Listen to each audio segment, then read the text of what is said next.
Hello students, welcome to our YouTube channel offshore classes. जैसा कि आप सबको पता है कि डेली मंडे टू फ्राइडे हमने रखे हैं अपने sessions. Monday to Friday 9 PM पे हमारे यहाँ पर जो है सेशंस रहेंगे, जिस जो कि आज हम करंटली चल रहे हैं वाटर सप्लाई इंजीनियरिंग के बेस। हमारा एक सेशन लास्ट फ्राइडे को हुआ था और आज मंडे है, तो इसलिए फिर से क्लासेस रिज्यूम हो रही हैं। तो यहाँ से देखिए क्या होता है कि आई होप कि आपको लास्ट सेशन जो है अच्छा लगा होगा। उसमें क्वालिटी आपको दिखी होगी, सोचने पे थोड़ा बहुत आप जो है मजबूर हुए होंगे। कंसेप्चुअल क्वेश्चंस थे, तो वैसे ही क्वेश्चंस आज के सेशन में भी आपको देखने को मिलेंगे। तो अगर आप हमारे साथ यहाँ पर नए जुड़े हो तो हमारी चैनल को सब्सक्राइब कीजिए और वीडियोस को लाइक भी ज़रूर कीजिएगा। और साथ ही साथ जो है टेलीग्राम और ईमेल के ज़रिए आप हमसे जुड़ भी सकते हैं। तो चलिए स्टार्ट करते हैं हम आज के सेशंस। क्वेश्चन नंबर 1 जो हमारे पास है, दैट इज़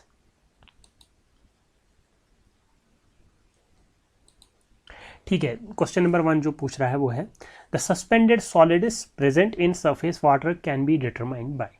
पूछ रहा है किस चीज़ का? सस्पेंडेड सॉलिड्स का। अब सस्पेंडेड सॉलिड्स का पूछ रहा है तो देखिए सस्पेंडेड सॉलिड्स में आते हैं हमारे पास, अगर ये निकालने हमने डिटरमाइन करने हैं तो दो तरीके आते हैं। नंबर 1 इज़ बहुत जो कॉमन यूज़ होता है वो है फिल्टर पेपर टेक्निक, ठीक है। और सेकेंड वन जो है हमारे पास वो है ग्रेवियोमेट्रिक।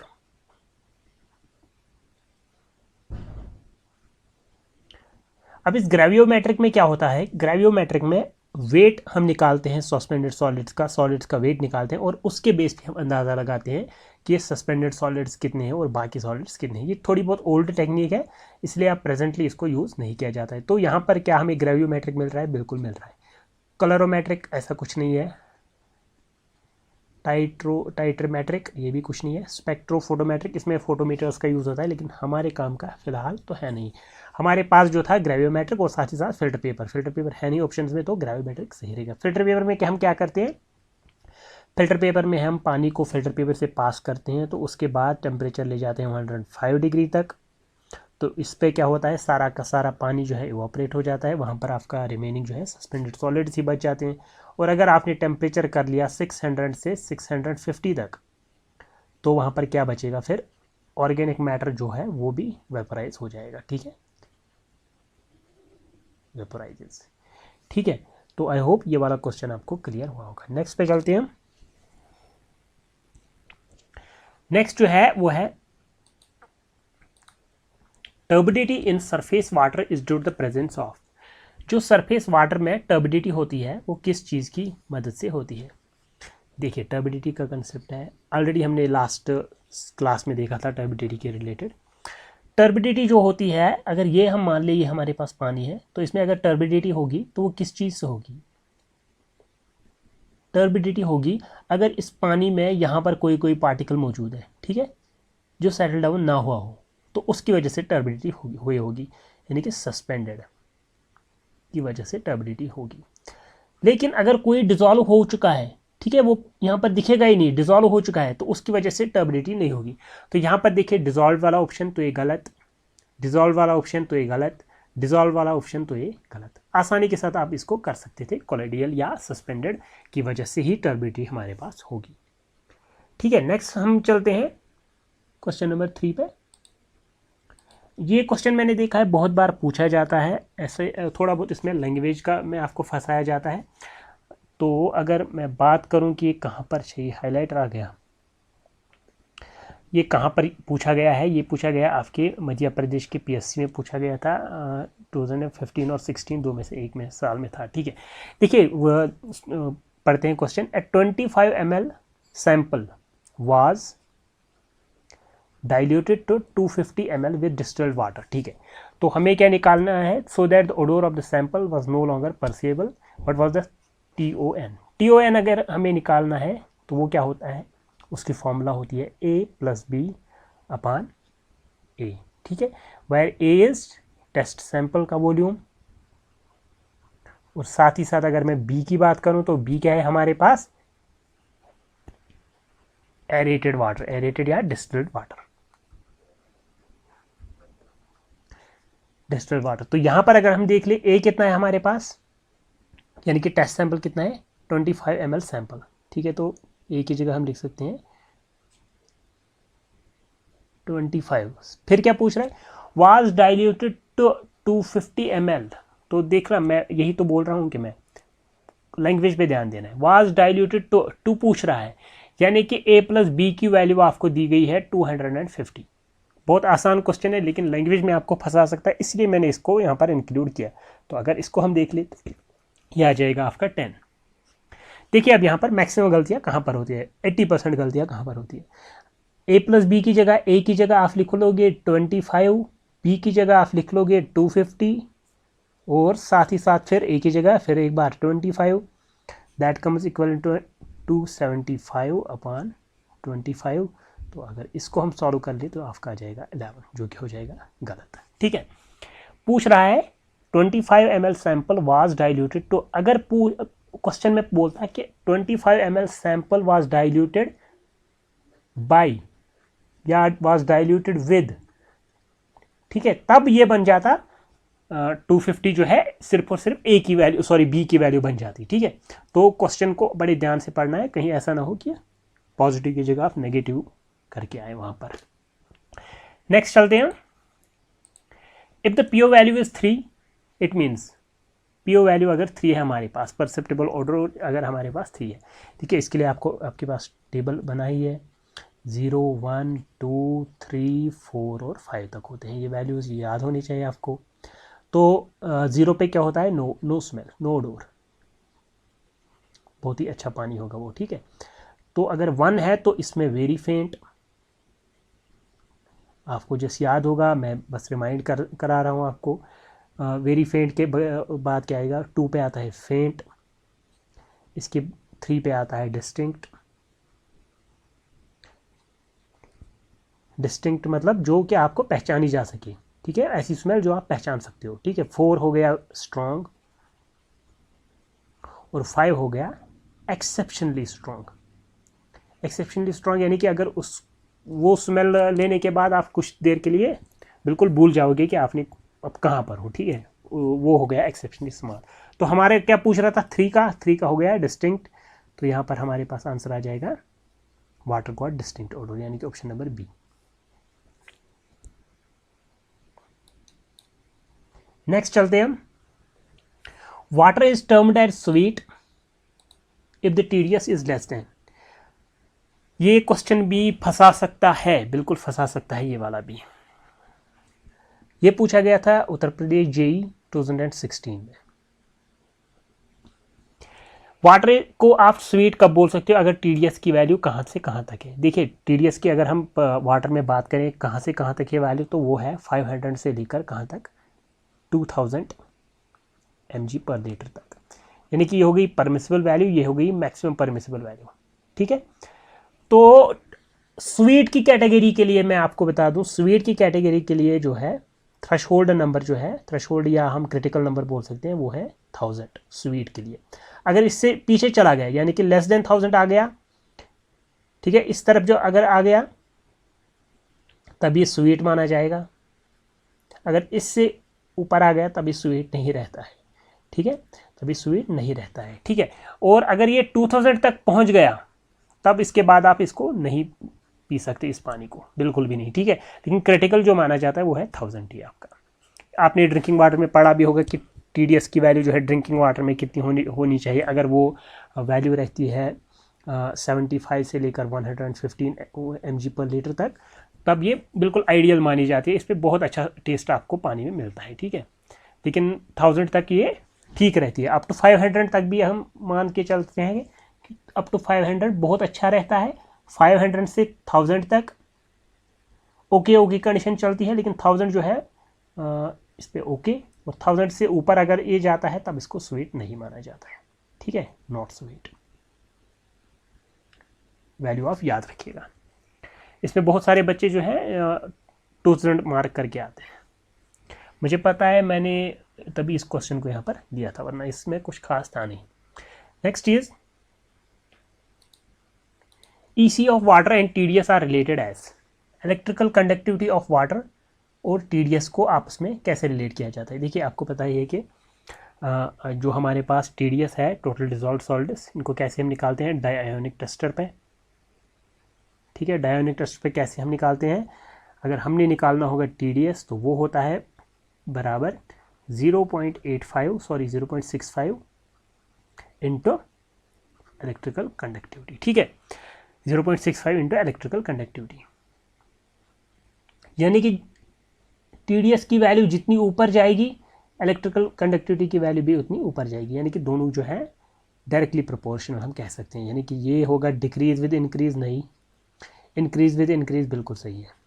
ठीक है, तो ये दो फिर गलत हो जाएंगे। ठीक है, ऑप्शन नंबर बी आपका सही हो जाएगा, यानी कि इन जितना आप TdS की वैल्यू बढ़ाते जाओगे या AC की वैल्यू जितनी आपको ज़्यादा मिलेगी तो TdS की वैल्यू उतनी ही ज़्यादा मिलेगी। नेक्स्ट चलते हैं हम, which are the following statements related to the testing of water for municipal use is correctly applicable. ठीक है, अच्छा ये वाला क्वेश्चन अच्छा है, ये पूछा गया है, थोड़ा बहुत अच्छा ही लेवल का क्वेश्चन है, तो ये आया हुआ है आपके ES 2016 में। सबसे पहले पहला ऑप्शन है, अच्छा इनमें से कौन सा करेक्ट है, सीडो हार्डनेस, उसके बाद है हार्डनेस, उसके बाद अल्कैलिनिटी। ओके, ये दो टर्में यूज़ हो रही हैं, यानी कि हार्डनेस और अल्कैलिनिटी यूज़ हो रही है। थोड़ा बहुत हम यहाँ पर बताने की कोशिश करेंगे कि क्या होता है हार्डनेस और क्या होती है अल्कैलिनिटी। सबसे पहले अगर अल्कैलिनिटी की बात करें तो अल्कैलिनिटी क्या होती है? अल्कैलिनिटी जो होती है वो होती है हमारे पास पानी में वो आयन्स जो कि न्यूट्रलाइज कर सकते हैं H पॉजिटिव आयन्स को, इनको न्यूट्रलाइज कर सकते हैं। यानी कि जब इनको न्यूट्रलाइज कर सकते हैं, यानी कि अल्कैलिनिटी सिर्फ और सिर्फ नेगेटिव आयन्स की वजह से होगी। ठीक है, तो हमने नेगेटिव आयन्स को पहचानना है यहाँ पर। अभी अल्कैलिनिटी होती किस किस से की वजह से है? CO3, ठीक है, 2 पॉजिटिव, या तो होगी HCO3 से, कार्बोनेट, दूसरा हो गया बाइकार्बोनेट, और तीसरा वाला हो गया ऑक्साइड। ठीक है, ऑक्साइड वाले को हम बोलते हैं कास्टिक अल्कैलिनिटी। ठीक है, ये आपको पता होगा, बस रिमाइंड यहाँ पर। उसके बाद हार्डनेस पे आते हैं। हार्डनेस पेज नहीं है यहाँ पर, एक्स्ट्रा पेज रखना चाहिए था मुझे इसके लिए। हार्डनेस की अगर हम बात करें, हार्डनेस किसकी वजह से होती है? हार्डनेस अगर हम बोलें तो ये क्या होती है? Concentration of multivalent cations. ठीक है, तो इसमें दो टाइप्स हो गए, कार्बोनेट हार्डनेस और साथ ही साथ फिर नॉन कार्बोनेट हार्डनेस। अब कार्बोनेट हार्डनेस किसकी वजह से होती है? CO3 2 पॉजिटिव और HCO3 की वजह से, जो कि किससे बने हो? Mg और Ca से, Ca2 पॉजिटिव और Mg2 पॉजिटिव की वजह से जो ये इनसे बने हो। ठीक है, नॉन कार्बोनेट में कौन कौन से आएंगे? नॉन कार्बोनेट में आपके आते हैं Fe3 positive, Fe2 positive, Cu2 positive, Mn2 positive. ठीक है, बहुत सारे होते हैं ये, और साथ ही साथ जो होते हैं दो और Na पॉजिटिव और K पॉजिटिव। देखना इनमें 2 पॉजिटिव 3 पॉजिटिव, यानी कि मल्टी वैलेंट थे और ये सिंगल वैलेंट थे। अब ये भी सिंगल वैलेंट थे, इनको कहा जाता है कौन सी? सीडो हार्डनेस, इनकी वजह से आती है सीडो हार्डनेस। सीडो हार्डनेस वाला कोई है? ठीक है, ये है option number A. Pseudo hardness is due to the presence of fluoride in water. क्या सीडो हार्डनेस फ्लोराइड की वजह से होती है? नहीं, सोडियम और K पॉजिटिव की वजह से होती है। तो ऑप्शन नंबर 1 जो है आपका गलत हो जाएगा। सेकंड को रहने दे। Bicarbonate alkalinity is called total alkalinity. देखिए टोटल अल्कैलिनिटी जो थी CO3 पॉजिटिव, यानी कि कार्बोनेट, सेकंड हो गया बाइकार्बोनेट, और 3 हो गया कास्टिक वाला। 3 ये जब ये मिल देंगे तो क्या बाइकार्बोनेट जो, अगर इसका देखें यहाँ पर लिखते हैं टोटल अल्कैलिनिटी हो गई कार्बोनेट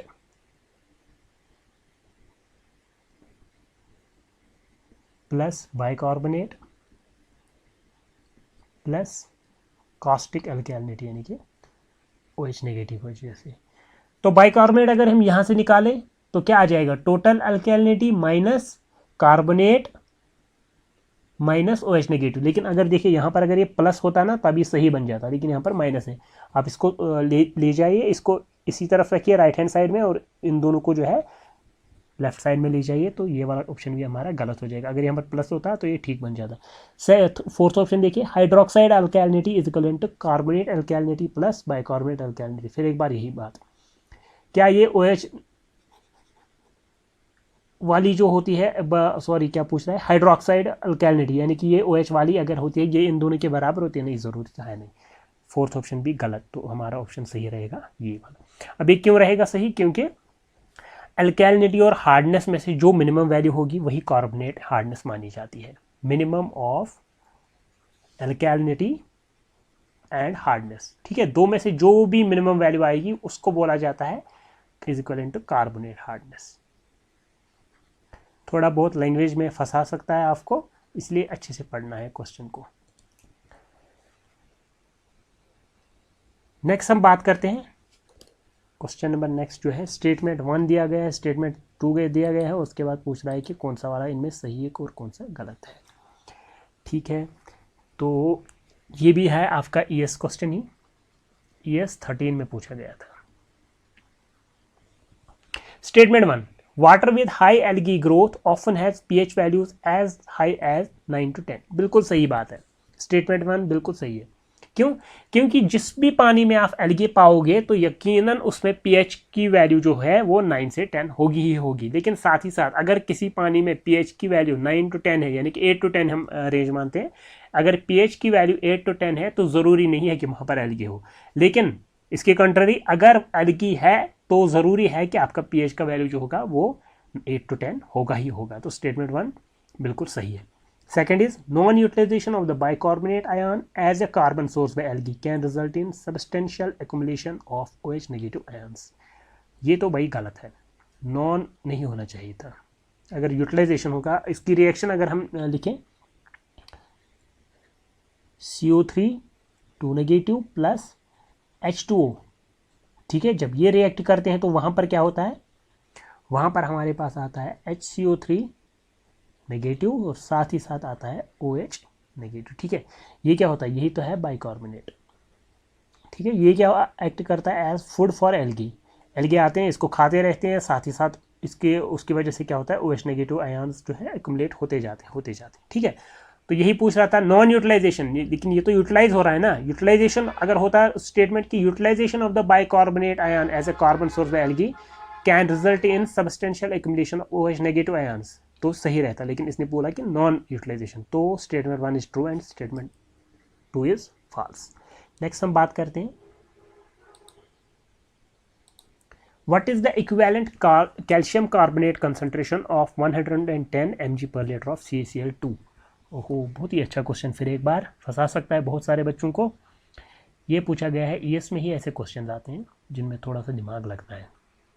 2006 में तो अगर हमने निकालना होगा in terms of calcium carbonate तो क्या फॉर्मूला होती है, ये होती है हमारे पास CaCl2, जिसका भी निकालना होगा उसका इक्विवेलेंट वेट। ठीक है, उसका equivalent weight into equivalent weight किसके टर्म्स में निकालना है, इक्विवेलेंट वेट ऑफ CaCO3। ठीक है, तो इसकी कितने आयन्स हमारे पास दिए गए या इसकी कितनी कंसंट्रेशन दी गई है, 110। इक्विवेलेंट वेट की अगर हम बात करें तो इक्विवेलेंट वेट जो है हमारे पास वो है, अगर इसमें जो है CA का हो गया, साइड में करते हैं पहले, कैल्शियम का हो गया 40। ठीक है, उसके बाद Cl का हो गया 17 34 35 इंटू 2 हो गया 70। तो इन दोनों का अगर हम प्लस करें तो वो आ गया हमारे पास 110। लेकिन हमें इक्विवेलेंट वेट निकालना है तो वैलेंसी 2 है तो डिवाइड बाई 2। ठीक है, तो ये आ गया 110 divided by 2 into equivalent weight of CaCO3। CaCO3 का इक्विवेलेंट वेट कितना होता है, वो होता है 50। आपको याद होंगी ये सारे वैल्यूज़, अगर नहीं है तो आपको याद रखने हैं ये, वहाँ पर आप इतना टाइम नहीं दे सकते हो। 110 कैंसिल, तो ये आ गया हमारे पास 100 mg पर लीटर। ठीक है, आपको याद होना चाहिए CO3 का बहुत बार पूछा गया है, मतलब ऐसे ही न्यूमेरिकल्स में CO3 2 नेगेटिव का और पूछा जाता है, आपको याद ज़रूरत पड़ती है HCO3 की, OH नेगेटिव की भी ज़रूरत पड़ती है। CaCO3 तो बॉस ही हो गया, इसके टर्म्स में निकालना ही पड़ता है। Ca2 पॉजिटिव का, Mg2 पॉजिटिव का। ठीक है, इक्विवेलेंट वेट होता क्या है, molecular weight divided by valency. अगर आप वैसे भी निकालना चाहते हैं तो molecular weight divided by valency कितनी होगा, ठीक है। इसका जो है CO3 अगर हम इसका देखें, 2 नेगेटिव का 30, इसका है 61, OH नेगेटिव का हो गया 17, मुझे बता देना अगर मैंने किसी एक का गलत लिखा हो, 50, Ca कैल्शियम हो गया 22 पॉजिटिव हो गया, ठीक है 20, और Mg का हो गया 12। ठीक है, वैलेंसी का खास ख्याल रखना इसमें। तो नेक्स्ट चलते हैं हम। Which are the following tests employs EDTA as a titrating agent. Titration की बात हो रही है। टाइट्रेशन मेथड जब भी आप यूज़ करेंगे ना, तो टाइट्रेशन मेथड में आपने 2 चीज़ें याद रखनी होती है। नंबर 1, आपने याद रखना होता है टाइट्रेशन मेथड में टाइट्रेंट कौन सा यूज़ हो रहा है। टाइट्रेशन मेथड की बात हो रही है, टाइट्रेंट TRANT, टाइट्रेंट कौन सा यूज़ हो रहा है। फिर नेक्स्ट याद रखना है कलर इंडिकेटर। इन पे बहुत सारे क्वेश्चन हर एग्जाम में कम से कम एक क्वेश्चन तो इन पे आता ही आता है, कलर इंडिकेटर, और साथ ही साथ जो है कलर कहाँ से कहाँ चेंज हुआ, कलर चेंज, ठीक है, चेंज कहाँ से कहाँ हुआ। ये 3 चीज़ें आपको याद होनी चाहिए हर एक टाइट्रेशन मेथड में, ठीक है। तो पूछ रहा है कि EDTA किस वाले में यूज़ करें। अगर क्लोराइड की बात करें, हम क्लोराइड की बात करें तो इसमें टाइट्रेंट जो यूज़ होता है वो होता है AgNO3, याद होने चाहिए आपको ये सारे के सारे। और अगर हम कलर इंडिकेटर की बात करें तो वो होता है इसमें पोटेशियम क्रोमेट। अब ये आप बता दीजिएगा कलर कहाँ से कहाँ चेंज होगा, ठीक है। उसके बाद हार्डनेस की अगर हम बात करें तो हार्डनेस में आता है हमारे पास EDTA, और ये कौन सा यूज़ होता है, इरिक्रोम ब्लैक टी, इरिक्रोम ब्लैक टी।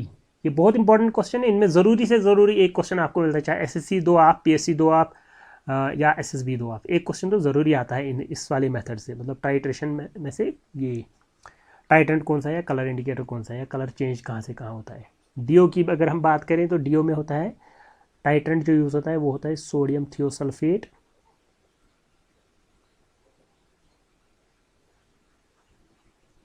और अगर टाइट्रेंट के बाद कलर इंडिकेटर की बात करें, कलर इंडिकेटर होता है इसमें स्टार्च, ठीक है। रेजिडुअल क्लोरीन, रेजिडुअल क्लोरीन को छोड़ दें आप। हार्डनेस हो गया हमारे पास। एल्कैलिनिटी का और ज़रूरी होता है, मतलब जो बहुत बार पूछा जाता है एल्कैलिनिटी का। तो EDTA हमारे पास आ गया ना फिलहाल, ये वाला आपका सही आ जाएगा हार्डनेस, ठीक है। ये तो पूछ रहा था ये। एल्कैलिनिटी का आप याद रखिएगा, एल्कैलिनिटी का होता है H2SO4, और इंडिकेटर जो यूज़ होता है वो होता है फिनोफ्थिलीन, फिनोफ्थिलीन